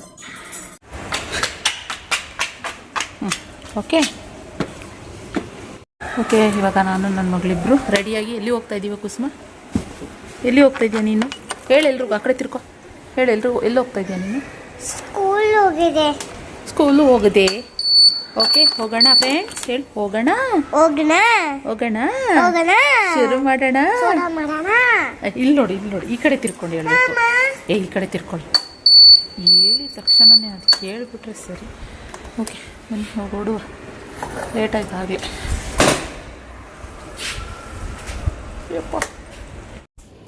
ಇನ್ನು ಇವತ್ತು ಅಮ್ಮ ಬಂದರು. ಅಮ್ಮ ಬೆಳಗ್ಗೆನೇ ಬಂದರು, ಅಂದರೆ ಹಿಂದಿನ ದಿನ ನೈಟೇ ಹೋಗಿ ನಾಗಮಂಗ್ಲಕ್ಕೆ. ಇವಾಗ ಅಮ್ಮಂಗೆ ಬಸ್ ಜರ್ನಿ ಮಾಡೋದಕ್ಕೆ ಆಗ್ತಾ ಇಲ್ಲ, ಕುತ್ಕೊಳ್ಳೋಕ್ಕಾಗಲ್ಲ, ಯಾಕಂದರೆ ಹುಷಾರಿಲ್ಲ ಅಂತ ಲಾಸ್ಟ್ ಟೈಮ್ ನಾನು ಹೇಳಿದ್ದೆ ಅಲ್ವಾ. ಸೊ ಆದ್ದರಿಂದ ಇವಾಗ ಹೆಂಗೆ ಅಂದರೆ ಅಮ್ಮಂಗೆ ಹಾಸ್ಪಿಟಲ್ಗೆ ತೋರಿಸ್ಬೇಕು ಅಂತ ಅನ್ನುವಾಗ ಸೋಮೆ ಹಿಂದಿನ ದಿನ ಆಫೀಸ್ ಮುಗಿಸ್ಕೊಂಡು ಬಂದು ಹೋಗ್ತಾರೆ. ಆಮೇಲೆ ನೈಟ್ ಸ್ಟೇ ಆಗಿ ಬೆಳಗ್ಗೆನೇ ಒಂದು 6 ಗಂಟೆ 6:30 ಹೊರಡ್ತಾರೆ. ಅಮ್ಮನ ಕರ್ಕೊಂಡು ಬಂದು ಮತ್ತೆ ಹಾಸ್ಪಿಟಲ್ಗೆ ತೋರಿಸಿ ವಾಪಸ್ಸು ಹೋಗ್ಬೋದು. ಬೇರೆ ಮತ್ತೆ ಹಾಸ್ಪಿಟಲಿಗೆ ಏನು ತೋರಿಸೋ ಥರ ಇಲ್ಲ ಅಂತಂದರೆ ವಾಪಸ್ ಕರ್ಕೊಂಡು ಹೊರಟ್ಬಿಡ್ತಾರೆ. ಇಲ್ಲ ಇನ್ನು ಮತ್ತೆ ಏನಾದರೂ ನೆಕ್ಸ್ಟ್ ಡೇ ಇಲ್ಲ ಆದರೂ ನೆಕ್ಸ್ಟ್ ಏನಾದ್ರು ಹೋಗಬೇಕು ಮತ್ತೆ ಹಾಸ್ಪಿಟಲ್ಗೆ ಏನಾದ್ರು ಅಪಾಯಿಂಟ್ಮೆಂಟ್ ತೊಗೊಂಡವ್ರೆ ಅನ್ನೋ ಥರ ಏನಾದ್ರು ಇತ್ತು ಅಂತಂದರೆ ಅಮ್ಮ ಇಲ್ಲೇ ಇರ್ತಾರೆ. ಸೊ ಇವಾಗ ಅಮ್ಮ ಬಂದವರಲ್ವ, ಏನಾದ್ರು ಒಂದು ಸ್ವಲ್ಪ ಸ್ಪೆಷಲ್ ಮಾಡೋಣ ಅಂತ ಹೇಳ್ಬಿಟ್ಟು ಇವಾಗ ಸೋಮಂದರು ಅಮ್ಮನ ಕರ್ಕೊಂಡು ಹೊರಡ್ತೀನಿ ನಿಖಿತಾ ಅಂತ ಹೇಳಿದ್ರು. ಸರಿ ಇನ್ನೇನು ಹೊರಟ್ಬಿಡ್ತಾರಲ್ಲ, ಎಂತ ಮಾಡೋದು ಅಂತ ಅಂದ್ಕೊಂಡು ಅಪ್ಪಂಗೆ ಫೋನ್ ಮಾಡಿದೆ. ಯಾಕಂದ್ರೆ ಇವರು ಹೊರಡೋದೇ 7:30 8 ಗಂಟೆ ಆಗ್ತಾಯಿತ್ತು. ಊಟ ಮಾಡ್ಕೊಂಡು ಹೊರಡ್ತೀರಾ ಅಂತಂದರೆ ಇನ್ನು 7:30 ನಿಖಿತಾ ಅಂತ ಹೇಳ್ತಾರೆ. ಇಲ್ಲಿ ಹೋಗೋಷ್ಟಕ್ಕೆ ಏನಿಲ್ಲ ಅಂದರೂ 2 ಅವರ್ಸ್ ಅಂತೂ ಬೇಕೇ ಬೇಕು, 2 ಅವರ್ಸ್ 2.5 ಅವರ್ಸು ಇಲ್ಲಿಂದ ಹೊರಡೋಕ್ಕೆ. ಅದಕ್ಕೆ ಕೇಳಿದೆ, ಅಮ್ಮ ಚಿಕನ್ ಏನಾದ್ರು ಮಾಡಲಾ ಅಂತ. ನಾನು ಅಮ್ಮಂಗೆ ಕೇಳಲಿಲ್ಲ, ಸಾರಿ, ಅಮ್ಮಂಗೆ ನಾನ್ ವೆಜ್ ಜಾಸ್ತಿ ತಿನ್ನಬೇಡಿ ಅಂತ ಡಾಕ್ಟ್ರ್ ಹೇಳೋರಂತೆ. ಸೋಮು ಫುಲ್ ಕಂಡೀಷನ್ ಮಾಡಿಬಿಟ್ಟವ್ರೆ. ಅಪ್ಪಂಗೆ ಕೇಳಿದೆ, ಅಪ್ಪ ಏನಾದ್ರು ಅಡುಗೆ ಮಾಡಿದ್ದೀರಪ್ಪ, ಏನಾದ್ರು ಇದೆಯಪ್ಪ ಅಂತ ಕೇಳಿದೆ. ಅಪ್ಪ ಏನೂ ಇಲ್ಲ ಅಂದರು. ಸರಿಪ್ಪ ಹಂಗಿರೆ ಚಿಕನ್ ಡ್ರೈ ಥರ ಮಾಡಿಬಿಟ್ಟು ಏನಾದರೂ ನಾನು ಕೊಟ್ಟು ಕಳಿಸ್ತೀನಿ ಅಂತ ಅಂದ್ಕೊಂಡೆ. ಆಮೇಲೆ ನೆಕ್ಸ್ಟು ಅದ್ರ ಜೊತೆಗೆ ರಸಮ್, ಸೋಮ್ಗೆ ಏನಾದ್ರು ಅಡುಗೆ ಮಾಡಬೇಕಂತ ರಸಮ್ ಮಾಡಿಬಿಡೋಣ ಅಂತ ಅಂದ್ಕೊಂಡು ರಸಮ್ಮು ಕೂಡ ಮಾಡ್ತಾಯಿದ್ದೀನಿ. ಹಾಗೆ ಸ್ವಲ್ಪ ಕಬಾಬ್ ಕೂಡ ಖುಷಿಮಾಗೆ ಯಾಕೋ ಚಿಕನ್ ಮಟನ್ ಅವ್ರು ತಿಂತಾ ಇಲ್ಲ, ಕಬಾಬ್ ಆದರೂ ಒಂದು ಸ್ವಲ್ಪ ತಿಂತಾಳೆ ಅಂತ ಹೇಳ್ಬಿಟ್ಟು ಕಬಾಬ್ಗೆ ಕಲಿತು ಸ್ವಲ್ಪ ಎತ್ತಿಟ್ಟಿದ್ದೆ. ಇನ್ನು ಮಿಕ್ಕಿದ್ದನ್ನು ಒಂದು ಸ್ವಲ್ಪ ಡ್ರೈ ಥರ ಮಾಡಿ ರಸಮ್ ಜೊತೆಗೆ ಅವ್ರಿಗೂ ಒಂದು ಸ್ವಲ್ಪ ಹೋದ್ಮೇಲೆ ಅಪ್ಪಂಗೂ ಕೊಟ್ಟು ಕಳಿಸಿದ್ರೆ ಖುಷಿ ಅಲ್ವಾ. ಮತ್ತು ನಮ್ಮ ಅಮ್ಮಂಗೆ ಏನಾಗ್ಬಿಟ್ಟಿದೆ ಅಂದರೆ ಇತ್ತೀಚೆಗೆ ಫಸ್ಟ್ ಆಫ್ ಆಲ್ ಅವರು ನಿಂತ್ಕೊಂಡು ಮನೆಯಲ್ಲಿ ಅಡುಗೆ ಮಾಡೋದೇ ಕಷ್ಟ. ಅದರಲ್ಲಿ ಇವಾಗ ಹೆಂಗೆ ಅಂದರೆ ಅವ್ರಿಗೆ ಯಾರು ಅಡುಗೆ ಮಾಡಿಕೊಟ್ಬಿಟ್ರೆ ಸಾಕಪ್ಪ ಅನ್ನೋ ಥರ ಆಗಿಬಿಟ್ಟಿದೆ. ಸೊ ನಮ್ಮ ಕೈ ಅಡುಗೆ ತಿಂದು ಬೇಜಾರುತ್ತೆ. ಯಾರು ಮಾಡಿಕೊಟ್ರೆ ಅದೊಂಥರ ಖುಷಿ ಅಲ್ವಾ, ಮತ್ತು ಟೇಸ್ಟ್ ಅಂತ ಅನಿಸುತ್ತೆ ಅವ್ರಿಗೆ, ಎಸ್ಪೆಷಲಿ ಒಂದು ವಯಸ್ಸಾದಮೇಲೆ. ನಮ್ಮ ಮಮ್ಮಿನೂ ಹಿಂಗೆ ಸೇಮು, ಅಯ್ಯೋ ನೀನೇ ಮಾಡಿಕೊಟ್ಬಿಡೆ ಮಗ ಅಂತ ಹೇಳೋದು. ಹಂಗೆ ಅದು ನೆನಪಾಗ್ತಾಯಿತ್ತು. ಸರಿ ಅಂದ್ಬಿಟ್ಟು ರಸಮು ಮತ್ತು ಇದೆಲ್ಲ ಮಾಡೋಣ ಅಂತ ಹೇಳ್ಬಿಟ್ಟು ಮಾಡ್ತಾಯಿದ್ದೀನಿ ಫ್ರೆಂಡ್ಸ್. ಇವಾಗ ಫಸ್ಟ್ ಎಲ್ಲ ಒಗ್ಗರಣೆ ಮಾಡಿದ್ದೀನಿ. ಮತ್ತು ಫೋನಲ್ಲೂ ಕೂಡ ಹಾಗೆ ಮಾತಾಡ್ತಾಯಿದ್ದೆ. ನಾನು ಶಾಪಿಂದ ಬಂದು ಮಧ್ಯಾಹ್ನ ಊಟಕ್ಕೆ 4 ಗಂಟೆಗೆ ಬಂದೆ. ಹಾಸ್ಪಿಟಲಿಂದ ಸೋಮು ಕರ್ಕೊಂಬಂದರು ಅಮ್ಮನ್ನ. ನಾನು ಮತ್ತೆ ರಿಟನ್ನು ಶಾಪಿಗೆ ಹೋಗಲೇ ಇಲ್ಲ, ಯಾಕೆಂದರೆ ಇಲ್ಲೇ ಅಡುಗೆ ಮಾಡೋದು. ಅಮ್ಮಂಗೆ ಕಾಫಿ ಮಾಡಿದೆ, ಆಮೇಲೆ ಶಾಪ್ಗೆ ನಾನು ಟೀ ಮಾಡು ಅಂದರು ಅಮ್ಮ. ಟೀ ಮಾಡಿ ಕೊಟ್ಟು ಕಳಿಸ್ದೆ. ಆಮೇಲೆ ಇಲ್ಲಿ ಅಡುಗೆ ಅದು ಇದು ಅನ್ನೋದ್ರೆ ಇಲ್ಲೇ ಟೈಮ್ ಆಗೋಗ್ಬಿಡ್ತು. ಅಷ್ಟರಲ್ಲಿ ಪವಿತ್ರ ಜೊತೆ ಮಾತಾಡಿ ತುಂಬ ದಿನ ಆಗೋಗಿತ್ತು. ಸೊ ಹಂಗೆ ಮಾತಾಡ್ತಾ ಅಡುಗೆ ಮಾಡ್ತಾ ಗೊತ್ತಾಗೋದಿಲ್ಲ, ಕೆಲಸ ಮಾಡ್ತಾ ಮಾತಾಡ್ಕೊಳತ್ತ ತುಂಬ ದಿನ ಆಗಿತ್ತಲ್ಲ ಅಂತ ಪವಿತ್ರನ ಜೊತೆ ಮಾತಾಡಿಕೊಂಡು ಅಡುಗೆಗಳೆಲ್ಲ ಮಾಡಿ ಮುಗಿಸ್ದೆ ಪಟ್ ಅಂತ ಹೇಳಿ. ಇನ್ನು ಒಂದು ಸ್ವಲ್ಪ ಬೆಳಗ್ಗೆ ಅವಲಕ್ಕಿ ಮಾಡಿದೆ. ಸೋಮ್ಗೆ ಅವಲಕ್ಕಿ ಬಿಸಿ ಮಾಡ್ಕೊಂಡು ನಿಖಿತಾ ಅಂತ ಹೇಳಿದ್ರು. ಮಿಲನ್ ಮತ್ತು ಯಾರು ಸೋಮು ಅವಲಕ್ಕಿ ತಿಂತಾಯಿದ್ರು. ಮಿಲನ್ಗೆ ಬಾರು ಮಿಲನ್ ಟೇಸ್ಟ್ ಮಾಡುವಂತೆ ಅಂತ ಹೇಳ್ಬಿಟ್ಟು ಹಂಗೆ ಒಂದು ಸ್ವಲ್ಪ ಚಿಕನ್ ಹಾಕ್ಕೊಟ್ಟೆ ಬಟ್ಲಿಗೆ. ಅಮ್ಮನೂ ಟೇಸ್ಟ್ ಮಾಡ್ತಾಯಿದ್ರು. ಸೋಮೆಲ್ಲಿ ನೋಡಿದ್ರೆ ಬೈತಾರೋ ಅಂತ, ಯಾಕೆಂದರೆ ಅವ್ರು ಕಂಡೀಷನ್ ಮಾಡಿದರೆ ನಾನ್ ವೆಜ್ ಜಾಸ್ತಿ ಕೊಡೋಂಗೇ ಇಲ್ಲ ಡಾಕ್ಟ್ರ್ ಕಂಡೀಷನ್ ಹೇಳಿದ್ರೆ. ಯಾಕೆಂದರೆ ಅಮ್ಮಂಗೆ ತಿಂದು ಜೀರ್ಣ ಆಗ್ತಲ್ಲಂತೆ, ಗ್ಯಾಸ್ಟ್ರಿಕ್ ಥರ ಆಗಿದೆ, ಅದರಿಂದ ನಾನ್ ವೆಜ್ ಕೊಡಬೇಡಿ ಅಂತ ಹೇಳೋರು ನಿಖಿತಾ. ಬೇಡ ಸ್ವಲ್ಪ ದಿನ ಮೆಡಿಸನ್ ಎಲ್ಲ ತೊಗೊಳ್ಳಿ ಅಂತ. ಆದರೂ ಪಾಪ ಅಮ್ಮ ಹಿಂಗೆ ಇದು ಮಾಡ್ತವ್ರಲ್ಲ, ಒಂದು ಮಿಲನ್ ಹತ್ರ ತೊಗೊಂಡು ತಿಂತವ್ರಲ್ಲ ಅಂತ ಹೇಳ್ಬಿಟ್ಟು ಒಂದು 2 ಪೀಸ್ ತೊಗೊಂಡೋಗಿ ಕೊಟ್ಟೆ. ಯಪ್ಪ ಒಂದು ಕೂಗಾಡಿದ್ರು ಸೋಮ್, ನಿಖಿತಾ ಕೊಡಬೇಡ ಅಂತ ಹೇಳಿಲ್ವಾ? ಹ್ಞೂ, ಅಲ್ಲಿಂದ ಕರ್ಕೊಬಂದಿದ್ದೀನಿ ನಾನು ಹಾಸ್ಪಿಟಲ್ಗೆ ತೋರ್ಸೋಕ್ಕೆ ಅಂತ ಹೇಳಿ. ನೀವು ನೋಡಿದ್ರೆ ಹಿಂಗೆಲ್ಲ ಮಾಡ್ತೀರಾ, ಮತ್ತಿನ್ನೇನು ಪ್ರಯೋಜನ? ಅಷ್ಟು ದೂರದಿಂದ ನಾನು ನಿಧನ್ಕೊಂಡಿದ್ದೀರಾ, ಆ ಕಡೆಯಿಂದ ಈ ಕಡೆಯಿಂದ ಆ ಕಡೆ ಕರ್ಕೊಂಡು ತೋರ್ಸೋಕ್ಕೆ. ಹಂಗೆ ಅನ್ನಿದ್ರೆ ನೀವು ತೋರಿಸೋ ಅವಶ್ಯಕತೆನೇ ಇರಲಿಲ್ವಲ್ಲ ಅಂತ. ಗೊತ್ತಲ್ಲ ಗಂಡ್ಮಕ್ಳು ಯೂಶಲಿ ಹಿಂಗೆಲ್ಲ ಮಾತಾಡ್ತಾರೆ ಅಂತ ಹೇಳ್ಬಿಟ್ಟು ಗೊತ್ತಿರೋದೇ ಅಲ್ವಾ ಫ್ರೆಂಡ್ಸ್ ನಮಗೆ ಹೆಣ್ಮಕ್ಳಿಗೆ. ಇದೆಲ್ಲ ಏನು ವಸ್ತು ಅಲ್ಲ, ಇದರೆಲ್ಲ ಬೈಸ್ಕೊಳ್ಳೋದು ಕೇಳೋದು. ನನಗೇನಂದರೆ ಪಾಪ ತಿನ್ನಲಿ ಏನೇ ಆಗಲಿ, ಮೆಡಿಸನ್ ತಿಂತಿರೋ ಬಾಯಿಗಳು ಏನೋ ಒಂಚೂರು ಕೊಟ್ಟರೆ ಅವ್ರಿಗೊಂಥರ ನಾಲ್ಗೆಗೆ ರುಚಿ ಅಂತ ಅನ್ಸುತ್ತಲ್ಲ. ನಮ್ದೊಂಥರ ಕಾನ್ಸೆಪ್ಟು. ಕೆಲವ್ರು ಸೊಸೆದಿರು ಯಾಕಾದರೂ ಬಂದರೋ ಅತ್ತೆ ಅಂದಿರು ಅಂತ ಅನ್ಕೊತಾರೆ. ನಮ್ದಂಗಲ್ಲ, ಬಂದರೆ ಸಾಕು ಏನೋ ಒಂಚೂರು ಮಾಡಿಕೊಡೋಣ ಬಿಡೋಣ ಅಂತ ಅಂತಿರ್ತೀವಿ. ನಮಗೊಂಥರ ಆಸೆ. ಯಾಕಂದ್ರೆ ನನಗೂ ತುಂಬ ಮಿಸ್ ಮಾಡ್ಕೋತಾ ಇದ್ದೀನಲ್ವ ಎಲ್ರೂ. ನಾನು ಯೂಶಲಿ ಎಲ್ಲರೂ ಬಂದರೆ ಯಾರು ಬರಲಿ ಬರ್ದಲ್ಲೇ ಇರಲಿ, ನಾವು ಮಾಡೋ ಕರ್ತವ್ಯ ಮಾಡ್ತೀನಿ. ಸೊ ಹೀಗೆ ಆಯಿತು. ಸಾಂಬಾರು ಕಟ್ಟಿದೆ. ಒಂದು ಬಾಕ್ಸಿಗೆ ಏನು ಚಿಕನ್ ಏನು ಮಾಡಿದೆ ಚಾಪ್ಸು ಅದನ್ನು ಕಟ್ಟಿದೆ. ನಮ್ಗೆ ಎಷ್ಟು ಬೇಕು ಅಷ್ಟನ್ನು ಮಾತ್ರ ಇಟ್ಕೊಂಡೆ. ಸೊ ರಕ್ಷಿತಿಗೆ ಒಂದು ಸ್ವಲ್ಪ ನಮಗೊಂದು ಸ್ವಲ್ಪ ಅಂತ ಹೇಳಿ. ಇನ್ನು ರಕ್ಷಿತ್ ಲಾಸ್ಟ್ ಟೈಮ್ ನಾನು ಮಟನ್ ಮಾಡಿದ್ದೆ. ಅವ್ನು ಮಟನ್ ಜಾಸ್ತಿ ಇಷ್ಟಪಡೋಲ್ಲ, ಚಿಕನ್ ಮಾತ್ರ ಇಷ್ಟಪಡೋದು ಜಾಸ್ತಿ. ಸೊ ಅದಕ್ಕೋಸ್ಕರ ಇರಲಿ ಬಿಡು ಅಂತ ಹೇಳಿ ಎತ್ತಿಟ್ಟೆ. ಇನ್ನು ಎಲ್ಲ ಸಾಂಬಾರು ಎತ್ತಿಟ್ಟೆ. ಅಮ್ಮಂಗೆ ಲಾಸ್ಟ್ ಟೈಮು ಉದ್ನಿಟ್ಟು ಕೊಡು ಅಂತ ಕೇಳಿದರು ಅಮ್ಮ. ನಾನು ಬಾಕ್ಸಿಗೆ ಹಾಕಿಟ್ಬಿಟ್ಟು ಅಲ್ಲೇ ಮರೆತುಬಿಟ್ಟಿದ್ದೆ. ಅದಕ್ಕೆ ಕೇಳ್ತಾಯಿದ್ರು, ನಳಿನಿ ಒಂಚೂರು ಉದ್ನಿಟ್ಟದು ಏನಿದೆ ಕೊಡು, ಒಂಚೂರು ಮಾಡ್ಕೊಂಡು ತಿಂತೀವಿ, ಅದು ಹೆಂಗಿದೆ ಟೇಸ್ಟ್ ಅಂತ. ಇವನು ರಕ್ಷಿತ್ ಇದ್ದಿದ್ರೆ ನಾನು ಮಿಲ್ ಮಾಡಿಸ್ಕೊಂಡು ಬಂದುಬಿಡ್ತಾಯಿದ್ದೆ. ಅವ್ನು ಬೇರೆ ಹೊರಗಡೆ ಹೋಗ್ಬಿಟ್ಟಿದ್ದ. ಸೊ ಇರೋದಷ್ಟೇ ತೊಗೊಂಡೋಗಮ್ಮ, ನೆಕ್ಸ್ಟ್ ಟೈಮ್ ನೋಡೋಣ. ಆದರೆ ನೀವು ಬರ್ತಿರೋ ಇಲ್ಲ ನಾನೇ ಬಂದರೆ ಅದು ಉದ್ನಿಟ್ಟಿಟ್ಟು ಮಾಡಿಸ್ಕೊಂಡು ತೊಗೊಬಂದು ಕೊಡ್ತೀನಿ. ಸ್ವಲ್ಪ ಮೆಂತ್ಯ ಮುದ್ದೆ ಅಲ್ವಾ, ಬೆಳಗ್ಗೆ ಟೈಮು ಒಂಚೂರು ಮುದ್ದೆ ತಿರ್ಕೊಂಡ್ರೆ ಅಪ್ಪಂಗೂ ಅಷ್ಟೇ ಅಲ್ಲಿಲ್ದಿರೋಕ್ಕೂ ಸ್ವಲ್ಪ ಈಸಿ ಅಲ್ವ, ಒಂಚೂರು ತುಪ್ಪದ ಜೊತೆ ಉಳ್ಳಿಸ್ಕೊಂಡು ಏನೋ ತಿಂದುಬಿಡ್ತಾರೆ ಅಂತ ಹೇಳಿ ಅವ್ರಿಗೆ ಬೇಕಾಗಿರೋವಂಥ ಐಟಮ್ಮು. ಮತ್ತು ಒಂದು ಸ್ವಲ್ಪ ಅದೇನು D+ ಪೌಡರ್ ಅಂತ ಹೇಳಿ ಸೋಮ್ ನನಗೆ ಅಂತ ತಂದಿರು. ನಾನು ಅದನ್ನು ಕುಡಿತಾ ಇರಲಿಲ್ಲ, ಅದಕ್ಕೆ ಅಪ್ಪಂಗೆ ಕೊಟ್ಬಿಟ್ರಿ ಅಂತ ಹೇಳ್ಬಿಟ್ಟು ಅದನ್ನೆಲ್ಲ ಫುಲ್ ಪ್ಯಾಕ್ ಮಾಡಿ ಡೈನಿಂಗ್ ಟೇಬಲ್ ಮೇಲೆ ಎಲ್ಲ ಇಟ್ಟಿದ್ದೀನಿ. ಇವಾಗ ಸೋಮ್ ಹೊರಡಬೇಕು ಅಂತ ಹೇಳ್ತವ್ರೆ, ಆದರೆ ಖುಷಿಮಾ ಬಿಡಲ್ಲ. ಮತ್ತು ಮಿಲನ್ನು ಕರ್ಕೊಂಡು ಹೋಗ್ತೀನಿ ಜೊತೆಯಲ್ಲಿ ಅಂತ ಹೇಳಿದ್ರು. ನೀನು ಒಬ್ಬನೇ ಹೋಗ್ತಾ ಇದ್ದೀನಲ್ಲ ನಿಖಿತಾ, ನಾಳೆ ಬೆಳಗ್ಗೆ ವಾಪಸ್ ಬರಬೇಕು. ಹೆಂಗೆ ಅವ್ನಿಗೆ ನಾಳೆ ಕ್ರಿಸ್ಮಸ್ ರಜಾ ಇತ್ತು. ಸೊ ನಾಳೆ ಒಟ್ಟಿಗೆ ಬರ್ಬೋದು ನಾನು ಅಂತ ಹೇಳಿದ್ರು. ಆದ್ದರಿಂದ ಇವಾಗ ಅವನು ಕರ್ಕೊಂಡು ಹೊರಡ್ತವ್ರೆ. ಅವ್ರ ಅಜ್ಜಿ ಕೇಕ್ ತರೋಕ್ಕೆ ಅಂತ ಹೇಳ್ಬಿಟ್ಟು ಮಗಳಿಗೆ ಕೊಟ್ಟಿದ್ರು, ಆರ್ಡ್ರ್ ಮಾಡಿರಿ ಅಂತ. ಬೇಡ ಕಣಮ್ಮ ಅಂತ ಹೇಳಿ ಅವ್ರಿಗೆ ವಾಪಸ್ ಕೊಟ್ಟೆ. ಇವಾಗ ಶುರು ಆಯಿತು ಖುಷಿ ಮಾದು. ಏನು ಅಪ್ಪ ಇಲ್ಲ ನಡಿ ನಾನು ಬರ್ತೀನಿ ಅಂತ ಹೇಳ್ಬಿಟ್ಟು ಬಿಡ್ತಾಯಿಲ್ಲ. ಅವಳು ಬಾಗಿಲಲ್ಲೇ ನಿಂತ್ಕೊಂಡಿದ್ಲು, ವೆಯ್ಟ್ ಮಾಡ್ತಾಳೆ. ಸೊ ಅಂದರೆ 7:30 ಅಷ್ಟೋ ಕೊಟ್ಬಿಡ್ತೀನಿ ನಿಖಿತಾ, ನಾನು ಅಲ್ಲಿ ಹೋಗೋಕ್ಕೆ ಕರೆಕ್ಟ್ ಆಗುತ್ತೆ, 10 ಗಂಟೆ ಆಗಿಬಿಡುತ್ತೆ, ಇಲ್ಲಾಂದರೆ ಲೇಟ್ ಆಗಿಬಿಡುತ್ತೆ ತುಂಬಾ ಅಂತ ಅಂದರು. ಸರಿ ಅಂತ ಹೇಳಿ ಹೊರಡ್ತಾ ಇದ್ದಾನೆ. ನೀರು ಕ್ಯಾನ್ ಎಲ್ಲ ಹೊರಗಡೆ ತಂದಿಟ್ಟಿದ್ರು, ಅದನ್ನೆಲ್ಲ ಅವರೇ ಎತ್ತಿಟ್ಬಿಡ್ತಾಯಿದ್ರು. ಯಾಕಂದ್ರೆ ನನ್ನ ಕೈಲಿ ಅದೆಲ್ಲ ಎತ್ತಕ್ಕಾಗೋದಿಲ್ಲ. ಸೊ ಅದಕ್ಕೋಸ್ಕರ ಅವರೇ ಎಲ್ಲ ಎತ್ತಿಡ್ತವ್ರೆ. ಏನು ಒಟ್ಟಲ್ಲಿ ಅವಳು ಕಾಣ್ದಂಗೆ ತಪ್ಪಿಸ್ಕೊಂಡು ಹೋಗಬೇಕು ಅಂತೆಲ್ಲ ಇದು ಮಾಡ್ತಾರೆ. ಅವಳಿಲ್ಲ, ಅವರಪ್ಪ ಎಲ್ಲೆಲ್ಲಿ ಹೋಗ್ತಾರೆ ಅಲ್ಲಲ್ಲೇ ನಿಂತ್ಕೊತಾಳೆ. ಅವಳು ನೋಡಿ ಅಲ್ಲಿ ಹೆಂಗೆ ನಿಂತ್ಕೊಂಡವಳೆ ಅಂತ ಹೇಳ್ಬಿಟ್ಟು ಅದು ಅವಳಿಗೆ ಇಷ್ಟ. ನಾನು ಬರ್ತೀನಿ ಅಂತ. ಇನ್ನು ಮಿಲನ್ನು ಡ್ರೆಸ್ ಚೇಂಜ್ ಮಾಡ್ಕೊಬರಕ್ಕೆ ಹೋದ. ಅವನಿಗೋಸ್ಕರನೂ ವೆಯ್ಟ್ ಮಾಡ್ತಾವ್ರೆ, ಬೇಗ ಬರಲಿ ಹೊರಡೋಣ.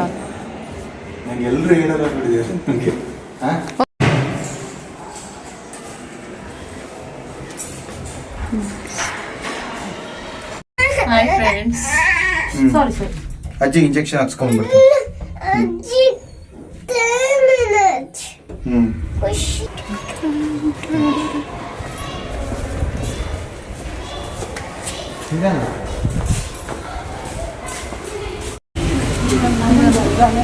ಯಾಕಮ್ಮ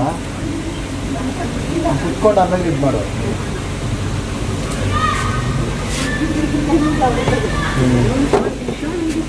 hi Kusu, hi Kushima. Okay, ಇವಾಗ ಮಿಲನ್ ಕೂಡ ಹೊರಟ. ಸೊ ಸೋಮ್ಗೆ ವಾಪಸ್ ಬರ್ಬೇಕಾದ್ರೆ ಕಂಪ್ನಿ ಬೇಕಲ್ಲ, ಅದಕ್ಕೆ ಮಿಲನ್ಗೆ ರಜಾ ಅಂತ ಅಂದ್ಕೊಂಡು ನಾಳೆ ಹೆಂಗಿದ್ರು ಕ್ರಿಸ್ಮಸ್ ಹಾಲಿಡೇ ಇದೆಲ್ಲ, ಅದಕ್ಕೆ ಕರ್ಕೊಂಡು ಹೋಗ್ತಿದ್ದಾರೆ. ಆ್ಯಕ್ಚುಲಿ ನಮ್ಮದು ಹೋಗೋ ಪ್ಲ್ಯಾನ್ ಇತ್ತು, ಅಲ್ಲಿ ಹೆವಿ ಚಳಿ ಅಂತೆ. ಕುಶಿಮಾಗ ಆಲ್ರೆಡಿ ಕೋಲ್ಡ್ ಇದೆ, ಇನ್ನೂ ಕೋಲ್ಡ್ ಆಗಿಬಿಡುತ್ತೆ ಅಂತ ಬೇಡ ಅಂತ ಅಂದ್ಕೊಂಡು ಇದು ಮಾಡ್ತಾ ಇರೋದು. ಇವಾಗ ಅವಳಿಗೆ ಖುಷಿ ಹೊಡ್ಕೊಂಡು ಇವಾಗ ನಾವು ಮನೆಗೆ ಕರ್ಕೊಂಡು ಹೋಗ್ಬೇಕು. ಇವಾಗ ಮನೇಲಿ ಇಂದನೇ ಬೇಡ ಕೆಳಗಡೆ ಬರೋದು ಅಂತ ಹೇಳಿದೆ, ಆದರೂ ಸೋಮ್ ಅವಳು ಹಠ ಮಾಡ್ತಾಳೆ ಅಂತ ಅವ್ರ ಅಜ್ಜಿನೂ ಇಲ್ಲೆಲ್ಲ ಅಂತ ಕರ್ಕೊಂಬ್ರು. ಹೌದಾ, ಏನಿದೆ ಅಲ್ಲಿ? ಬೇಕಾ ಅದು? ಬೇಕಾ ಮುದ್ದು? ಓಕೆ, ಅದು ಬೇಕಂತೆ, ಅಡಿಕೆ ಬೇಕಂತೆ. ಬಾ ಹೋಗೋಣ. ಬಾಯ್ ಮಾಡ್ಬೇಕಪ್ಪಗೆ. ಓಕೆ, ಕಿತ್ಕೊಡ್ತೀನಿ ಇವಾಗ. ಬಾಯಪ್ಪ, ಬಾಯಪ್ಪ. ಕಿತ್ಕೊಡ್ತೀನಿ ಬಾ. ನನ್ನ ಮಗಳಿಗೆ ಎಲ್ಲಿ ಅಡಿಕೆಕಾಯಿ ಥರ ಒಂದಿದ್ದು ಇದಿದೆ, ಅಡಿಕೆಕಾಯ್ದು ಬೇಕಂತೆ ಫ್ರೆಂಡ್ಸ್, ಕೊಡಿಸ್ತೀನಿ. ಅದು ಬೇಕಾ? ಓಕೆ ನೋಡಿ ಫ್ರೆಂಡ್ಸ್, ಇಲ್ಲಿ ಅಡಿಕೆಕಾಯಿ ಗೊಂಚಲು ನಮ್ಮ ಮನೆಯಲ್ಲಿ ಅಲ್ಲ, ನಮ್ಮ ಮನೆ ಹತ್ರ. ಅಯ್ಯಯ್ಯೋ, ಅದು ಸಿಗಲ್ಲ ಅಮ್ಮಂಗೆ ಅದು ಸಿಗಲ್ಲ. ನೋಡ್ತೀನಿಲ್ಲ, ಇರು. ನೋಡಿ ಫ್ರೆಂಡ್ಸ್, ಅಡಿಕೆಕಾಯಿ ಥರ. ಅಯ್ಯೋ ಯಪ್ಪ, ಹೆಂಗಪ್ಪ ಅವಳಿಗೆ ಕಿತ್ಕೊಡೋದು? Jump.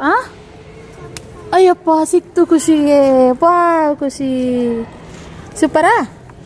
Happy happy happy Kusu. ಹಿಂಗೆ ಸೇಮ್ ಅಡಿಕೆಕಾಯಿ ಗಿಡ ಇದ್ದಂಗೆ ಐತೆ, ಅಡಿಕೆಕಾಯಿ ಥರನೇ ಗೊಂಚಲು ಬಿಟ್ಟೈತಿ.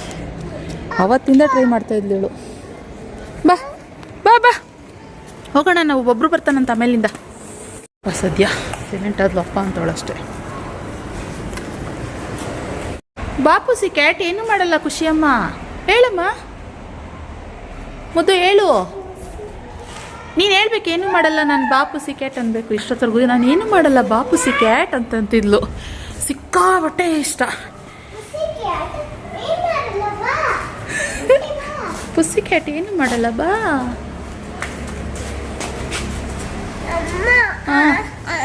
ಹಾಂ ಓಕೆ, ಬಾ ಪುಸ್ಸಿ ಕ್ಯಾಟ್. ಈ ಪವಿತ್ರನ ಮಗನಿಗೆ ಮತ್ತು ನಮ್ಮ ಖುಷಿಗೆ ಕ್ಯಾಟ್ ಅಂದರೆ ಸಿಕ್ಕಾಬಟ್ಟೆ ಇಷ್ಟ. ಹಾಂ, ಹೊಡೋಯ್ತದು, ಅವ್ರ ಅಮ್ಮ ಹತ್ರ ಹೋಯ್ತು. ಬಾ ಹೋಗೋಣ, ಬಾ. ಬಬ್ರು ಬರ್ತಾನಂತ, ಅವನೇ ಬರ್ತಾನಂತೆ. ಬಾ ಕೀರ್ತಿ ಆಂಟಿ ಆಮೇಲಿಂದ ಬಬ್ರು ಕರ್ಕೊಂಡು ಬರ್ತಾರತ್ತೆ. ಬಾ ಅಲ್ಲಂತೈತೆ. ಬಾ ಬಾ ಬಾ ಬಾ ಬಾ ಅಳು ಬಾಬು. ಫ್ರೆಂಡ್ಸ್, ಓಕೆ, ಇವಾಗ ಏನು ಕೀರ್ತಿಯವರು ಫಿಶ್ ತಂದು ನಮ್ಮನೆಗೆ ಫ್ರೈ ಮಾಡಿಕೊಡ್ತಾ ಇದ್ದಾರೆ. ಯಾವ ಫಿಶ್? ಬಾಂಗಡ ಫಿಶ್ಶು. ತಲೆ ಇಲ್ಲ, ಯಾಕೆ? ತಿನ್ಕೊಂಡವ್ರೇನೋ. ಊರಿಂದ ಕೊಟ್ಟು ಕಳಿಸಿದ್ರಂತೆ ಫಿಶ್ಶು. ನಿಖಿತಾಗ್ ಫಿಶ್ ಇಷ್ಟ ಅಂತ ತಗೊಬಂದವ್ರೆ. ನನಗೆ ತಲೆ ಇಷ್ಟ ಆ್ಯಕ್ಚುಲಿ. ಬಾಂಗ್ಲಾದಲ್ಲಿ ನನ್ನ ಫೇವ್ರೆಟ್ ತಲೆ ಆಗಲ್ಲ. ನಂಗೆ ತಲೆ ಇಷ್ಟ ಒಂಥರ ಇರುತ್ತಲ್ಲ. ಇಲ್ಲ, ನನಗೆ ತಲೆ ಫೇವ್ರೆಟ್ಟು. ನನಗೆ ಸ್ವಲ್ಪ ಫ್ರೈ ಮಾಡ್ತಾರೆ, ತವಾ ಫ್ರೈ ಮಾಡೋಣ ಅಂದರೂ ಬೇಡ, ಡೀಪ್ ಫ್ರೈಯಲ್ಲಿ ಇದರಲ್ಲೇ ಮಾಡಿಟ್ಟು ನನಗೆ ಇದೇ ಇಷ್ಟ ಅಂತ ಹೇಳ್ಬಿಟ್ಟು ಇವಾಗ ಇನ್ನೊಂಚೂರು ಮಸಾಲೆ, ಉಪ್ಪು ಅದೆಲ್ಲ ಹಾಕ್ಬಿಟ್ಟು ಮಾಡ್ತಾ ಇದ್ದೀವಿ. ಫ್ರೆಂಡ್ಸ್ ಮಾಡಿಕೊಡ್ತಾ ಇದ್ದಾರೆ, ಮಾಡಿಕೊಡ್ತಾ ಇದ್ದಾರೆ. ಚೆನ್ನಾಗಿದೆಯಾ? ಇವೆರಡಂದ್ರೆ ಇಲ್ಲ, ಇನ್ನೊಂಚೂರು ಫ್ರೈ ಆಗಬೇಕು ಅಂದರೆ ನೋಡಿ, ಇನ್ನು ಈ ಕಲರ್ ಇದೆ, ಮಾಂಸದ ಕಲರ್ ಇದೆ. ಅಷ್ಟೊತ್ತು ಮಾಡಿದ್ದೀವಿ. ಇಲ್ಲ, ಆಗಬೇಕು. ತಿನ್ ನೋಡಿ, ಬೆಂದಿದೆ. ತಿನ್ನಬೇಕಾ? ಇನ್ನೊಂದು ಹಸಿ ಇದೆ, ಒಂಚೂರು ಆಗಬೇಕು. ಗೊತ್ತಾಗುತ್ತೆ ಇಲ್ಲ ಅಂದರೆ ಅಲ್ವಾ ಫ್ರೆಂಡ್ಸ್? ಇದ್ರಲ್ಲಿ ಗೊತ್ತಾಗುತ್ತೆ. ನಿಮಗೆ ನಿಮ್ಗೆ ಊಟ ಆಯಿತಾ? ಚಪಾತಿ ಮತ್ತು ಅಡ್ಲಕಾಯಿ ಪಲ್ಯ. ಅಡ್ಲಕಾಯಿ ಅಂದರೆ ಪಡ್ಲಕಾಯಿ. ಓ, ನನಗೆ ಮಸಾಲೆ ಬೇಡವಾಗಿತ್ತು. ಹಾಂ, ಅದಕ್ಕೆ ಏನೋ ಒಂಚೂರು ಉದುರಿಸಿ ಬೇಗ ಹೆಂಗಾಗುತ್ತೋ ಮಾಡಿ. ಓಕೆ. ಹಾಗೆ ಇಲ್ಲಿ ಚಿಲ್ಟಾಣಿಗಳು ಎರಡೂ ಗುದ್ದಾಡ್ತವ್ರೆ. ನಿಂಗೆ ಅಂಬ್ರಲ್ಲ ಬೇಕು, ನನಗೆ ಗಾಡಿ ಬೇಕು ಅಂತ ಗುದ್ದಾಡಿದ್ರು. ಇವಾಗ ನಮ್ಮ ಮಗು ಅಂಬ್ರಲ್ಲ ನನಗೆ ಕೊಡು ಅಂತೇಳಿ ಮುನಿಸ್ಕೊಂಡು ಮಲ್ಕೊಂಡಿದೆ. ಏನೇನು ತರಲೆ ಮಾಡಿದ್ರು ಅಂದರೆ, ಈ ಫಿಶ್ಶಿಗೆ ಬಾಟಲಲ್ಲಿ ತಂದು ಒಂದು ಇಲ್ಲಿ ತುಂಬಿ ಅರಿಯೋ ಥರ ನೀರು ಹಾಕಿದ್ರು, ಇಲ್ಲೆಲ್ಲ ನೆನೆಸಿದ್ರು. ಆಮೇಲೆ ಫುಡ್ನ ತೊಗೊಂಡು ಫುಲ್ ಇದ್ರೊಳಗಡೆ ಹಾಕ್ಬಿಟ್ಟು ಫುಲ್ ಕ್ಲೋಸ್ ಮಾಡಿದ್ರು. ಎಲ್ಲ ಚೇಂಜ್ ಮಾಡಿ ಇವಾಗ ಇದಾಯಿತು ಕತೆ. ಸೊ ಹಿಂಗೆ ಒಂದೊಂದೇ ಮಕ್ಕಳದು ನಡೀತಾ ಇದೆ ಅಲ್ಲ ಕುಸು?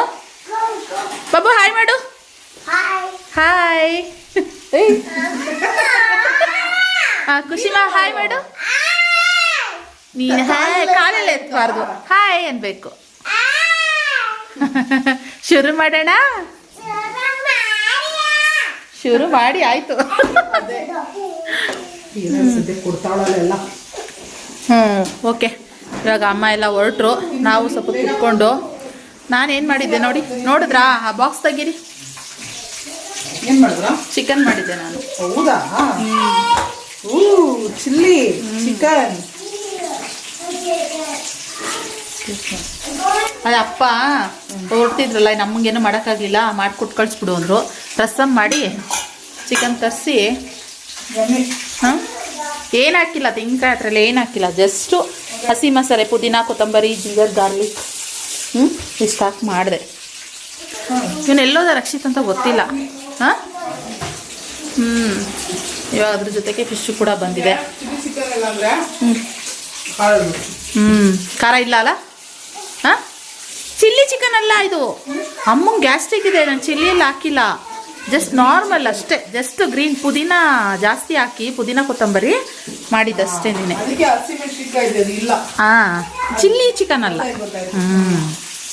ನಾರ್ಮಲ್. ಯಾಕಂದರೆ ಖುಷಿಮನ್ನ ತಿನ್ಬೇಕಾಗಿತ್ತಲ್ಲ ಅಂತ ಅವಳು ತಿನ್ನಲೇ ಇಲ್ಲ, ಮೊಟ್ಟೆ ತಿಂದ್ಲ ಅಷ್ಟೇ. ಇವಾಗ ನಾನು ಫೇಸ್ ವಾಶ್ ಮಾಡಿ ಮಾಯ್ಶ್ಚರೈಸರ್ ಹಚ್ಕೊಂಡು ಆಮೇಲೆ ಇವಾಗ ಎಲ್ಲ ಕಂಪ್ಲೀಟ್ ಲಿಪ್ಸ್ಟಿಕ್ ಎಲ್ಲ ಒರೆಸ್ಕೊಂಡು ಎಲ್ಲ ಆಯಿತು ಕಂಪ್ಲೀಟಾಗಿ. ಊಟ ಮಾಡೋಕ್ಕೆ ಬಿಸಿಯನ್ನು ಇಟ್ಟೆ. ಇವಾಗ ಅಷ್ಟರಲ್ಲಿ ಕೀರ್ತಿರು ಬಂದರು, ಊಟ ಮಾಡೋದು ಬಿಸಿ ಬಿಸಿ. ಕೀರ್ತಿ ಏನಂದರೆ ರಸಮ್ ಮಾಡಿದ್ದೀನಲ್ಲ, ಸೊ ರಸಮ್ ಜೊತೆಗೆ ಸಕ್ಕತ್ತಾಗಿರುತ್ತೆ ಫಿಶ್ಶು. ಇದ್ರಾಗಿನ ನಂಗೆ ಫಿಶ್ ಅಂದರೆ ಸಿಕ್ಕಾಪಟ್ಟೆ ಇಷ್ಟ, ಮತ್ತು ಬಾಂಗ್ಡಾ ಫಿಶ್ ಇಷ್ಟಪಡ್ತೀನಲ್ಲ, ಅದಕ್ಕೋಸ್ಕರ thank you Keerthi. Bangda fish ಇಷ್ಟ ನಂಗೆ ಗೊತ್ತಿಲ್ಲ, ನನ್ನ ಫೇವ್ರೆಟ್ ಬಾಂಗ್ಡಾ. ಫಿಶ್ ಇಷ್ಟ ಅಂತ ಗೊತ್ತು ಬಿಟ್ರೆ ಅದರಲ್ಲೂ ಇದ್ರಾಗಿನ ನನಗೆ ತಲೆ ತುಂಬ ಇಷ್ಟ. ವಾವ್, ಮಸಾಲೆ ಸ್ವಲ್ಪ ಕಮ್ಮಿ ಆಯಿತು, ಆದರೆ ಮಸಾಲೆ ಜಾಸ್ತಿ ಸಕ್ಕತ್ತಾಗಿರುತ್ತೆ. ನಾನು ಅದಕ್ಕೆ ಏನು ಮಾಡ್ತೀನಿ ಗೊತ್ತಾ, ತರಿಸ್ಕೊತಾ ಇಲ್ಲ, ಅದೇ ಫಿಶ್ ಲ್ಯಾಂಡಲ್ಲಿ ಫಿಶ್ ತವಾ ಫ್ರೈ ಮಾಡ್ತಾರೆ ಅಷ್ಟೇ. ಚಿಕ್ಕ ಚಿಕ್ಕದು ಬರುತ್ತೆ, ಹೊಟ್ಟೆಗಂತ ಬರುತ್ತೆ, ಇದರಿಂದ ಮುಂದೆ ಬರ್ತದೆ, ಇದ್ರಲ್ಲಿ ಬರಲ್ಲ. ಈ ಪಾರ್ಟಲ್ಲಿ ಜಾಸ್ತಿ ಮೂಳೆ ಬರಲ್ಲ, ಓಕೆ. ಈ ಹೊಟ್ಟೆ ಭಾಗದಲ್ಲಿ ಬರುತ್ತಲ್ಲ ಈ ಮುಂದಕ್ಕೆ, ಈ ಜಾಗದಲ್ಲಿ ಸ್ವಲ್ಪ ಸಣ್ಣ ಸಣ್ಣ ಮೂಳೆ ಇರುತ್ತೆ, ಇದ್ರಲ್ಲಿ ಅಷ್ಟು ಮೂಳೆ ಬರಲ್ಲ. ಇದು ಚಿಕ್ಕದಾಗುತ್ತೆ, ಇದು ನೋಡಿ ಇದೊಂದೇ ಮೂಳೆ, ಇದ್ರಲ್ಲಿ ಚೂರು ಚಿಕ್ಕ ಚಿಕ್ಕ ಚಿಕ್ಕದು ಬರುತ್ತೆ, ಅದ್ರ ಟೇಸ್ಟ್ ಸಖತ್ತಾಗಿರುತ್ತೆ. ಇದು ಬಟ್ ಬಾಂಗ್ಡಾ ಎಮ್ಮಿ ನನಗೆ ಬಿಡಿಸ್ಬೇಕಲ್ಲ. ಇಲ್ಲ ಇಲ್ಲ, ಬೇರೆದೆಲ್ಲ ನೀವು ಬಿಡಿಸ್ಬೇಕಾಗುತ್ತೆ, ಇದೆಲ್ಲ ಬಿಡಿಸೋ ಅವಶ್ಯಕತೆ ಇಲ್ಲ.